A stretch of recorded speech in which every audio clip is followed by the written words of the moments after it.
ভারতকে ম্যানেজ করে দেশে ফিরছেন তারেক রহমান। বাংলাদেশে ভারত বিরোধী কোনো কার্যক্রম চালাতে দেওয়া হবে না, এমন প্রতিশ্রুতি দিয়েছেন ভারত সরকারকে। শোনা যায় তারেক রহমান লন্ডনে যাওয়ার আগে রাজনীতি করবেন না বলে মুচলেকা দিয়েছিলেন। এখন দেশে ফেরার সময় ভারত বিরোধী কিছু করবেন না বলে প্রতিশ্রুতি দিলেন। ভারতের আধিপত্যবাদের বিরুদ্ধে বাংলাদেশে আন্দোলন ক্রমেই বাড়ছে। জুলাই অভ্যুত্থানের পর এদেশের রাজনীতি অর্থনীতিতে ভারতের হস্তক্ষেপ চায় না কোনো পক্ষই। নির্বাচনী রাজনীতিতেও জামায়াত এবং বিএনপির শীর্ষ নেতাদের বক্তব্যেও ভারত বিরোধিতার ইঙ্গিত পাওয়া যাচ্ছিল। কিন্তু এর পুরোপুরি উল্টো কথা বলে বসলো ভারতীয় গণমাধ্যম আনন্দবাজার। তারা বলছে দিল্লিকে ম্যানেজ করেই নাকি দেশে ফিরছেন তারেক রহমান।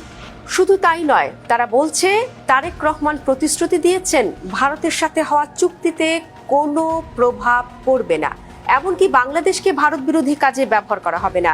এই প্রতিশ্রুতি দিয়েই দেশে ফেরা নিশ্চিত করেছেন বিএনপির ভারপ্রাপ্ত চেয়ারম্যান। প্রশ্ন হলো, তারেক রহমান কি আসলে এমন কোনো প্রতিশ্রুতি দিয়েছেন? যদি দিয়ে থাকেন তাহলে তিনি কি স্বেচ্ছায় এমন প্রতিশ্রুতি দিয়েছেন নাকি দিতে বাধ্য হয়েছেন?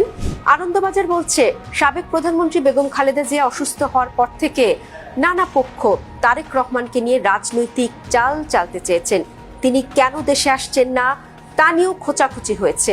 এমন পরিস্থিতির মধ্যে অনেকটা অসহায়ত্ব প্রকাশ করেছিলেন তারেক রহমান। বিএনপির ভারপ্রাপ্ত চেয়ারম্যান বলেছিলেন তিনি চাইলেও দেশে ফেরার সিদ্ধান্ত তার একক নিয়ন্ত্রণে নেই। তার এমন ইঙ্গিতের পরেই আলোচনা হয়েছিল তবে কি সরকার পার্শ্ববর্তী দেশ ভারত কিংবা অন্য শক্তির গ্রিন সিগন্যাল না পেয়ে এমন ইঙ্গিত দিলেন তিনি। এ নিয়ে যথেষ্ট আলোচনা হয়েছে। তারেক রহমানের এমন দাবির পরপরই সরকারের পররাষ্ট্র উপদেষ্টা ও স্বরাষ্ট্র উপদেষ্টা পরিষ্কার বার্তা দিয়েছেন।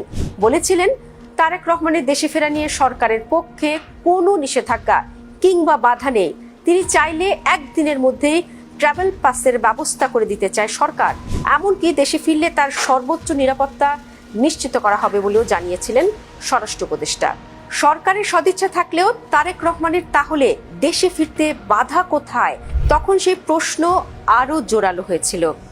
দেশে ফেরার সিদ্ধান্ত একক নিয়ন্ত্রণাধীন নয় বলে বক্তব্য দেওয়ার এক সপ্তাহ পরই খবর আসে দেশে ফিরছেন তারেক রহমান। সংবাদ সম্মেলন করে বিএনপির মহাসচিব মির্জা ফখরুল ইসলাম আলমগীর বলেন, আগামী 25 ডিসেম্বর দেশে ফিরবেন দলের ভারপ্রাপ্ত চেয়ারম্যান। এক সপ্তাহের মধ্যে কি এমন হলো যে সিদ্ধান্ত বদলে তড়িঘড়ি করে দেশে ফেরার সিদ্ধান্ত নিলেন তারেক রহমান? তাও এমন এক সময় যখন দেশের রাজনৈতিক পরিস্থিতি স্থিতিশীল নয়। এর পেছনে আছে দুটি কারণ। এক, ত্রয়োদশ জাতীয় সংসদ নির্বাচনে ভোটের ময়দানে নেই শেখ হাসিনার আওয়ামী লীগ। সেই সুযোগে মাঠ দখলে তৎপর জামায়াত ইসলামী। আর এটাই সবচেয়ে বড় মাথা ব্যথার কারণ হয়ে দাঁড়িয়েছে বিএনপির জন্য। এমন পরিস্থিতিতে জামায়াতকে রুখে দিতে তারেক রহমান মুক্তিযুদ্ধ কার্ড ব্যবহার করছেন। সম্প্রতি লন্ডনের দ্য সিটি প্যাভিলিয়ন হলে তিনি বলেছেন, 1971 সালে যারা ষড়যন্ত্র করেছিল, 1975 সালের নভেম্বরে, 1996 সালে এবং পরবর্তী সময়ে যারা ষড়যন্ত্রে লিপ্ত ছিল তারাই আজও সক্রিয়। রাজনৈতিক বিশ্লেষকদের মতে এর মধ্য দিয়ে তারেক রহমান স্পষ্ট বার্তা দিতে চেয়েছেন, দেশ বিরোধী মুক্তিযুদ্ধ বিরোধী কোনো শক্তির সঙ্গে আপোষ করবে না তার দল। অর্থাৎ অতীতে জামাতের সঙ্গে বিএনপি জোট করলেও এ যাত্রায় তার কোনো বিন্দুমাত্র সম্ভাবনাও নেই। আর মুক্তিযুদ্ধ নিয়ে কৌশলী বক্তব্য দিয়ে এক ঢিলে দুই পাখি মারতে চেয়েছেন তিনি। মুক্তিযুদ্ধের পক্ষের ভোটারদেরকেও টানতে চেয়েছেন, আবার রাজনৈতিকভাবে ভারতকেও একটি বার্তা দিতে চেয়েছেন। ঠিক এ কারণেই ভারতের সমর্থনও পেয়েছেন তারেক রহমান। আনন্দবাজার বলছে, ভারতের সাথে বরাবরই উষ্ণ সম্পর্ক আওয়ামী লীগের। সে তুলনায় বিএনপি ততটা সুবিধা করতে পারেনি।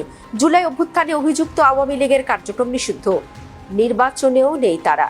এই অবস্থায় বাংলাদেশে বিএনপিকে বন্ধু হিসেবে গ্রহণ করা ছাড়া ভারতের হাতে আর কোনো উপায়ও নেই।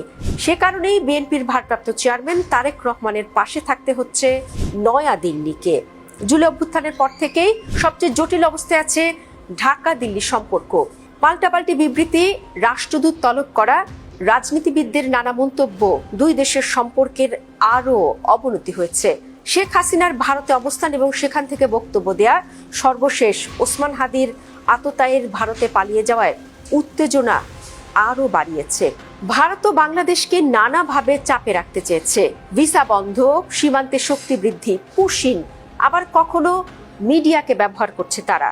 তবে এসব করেও ভারত খুব একটা সুবিধা করতে পারেনি।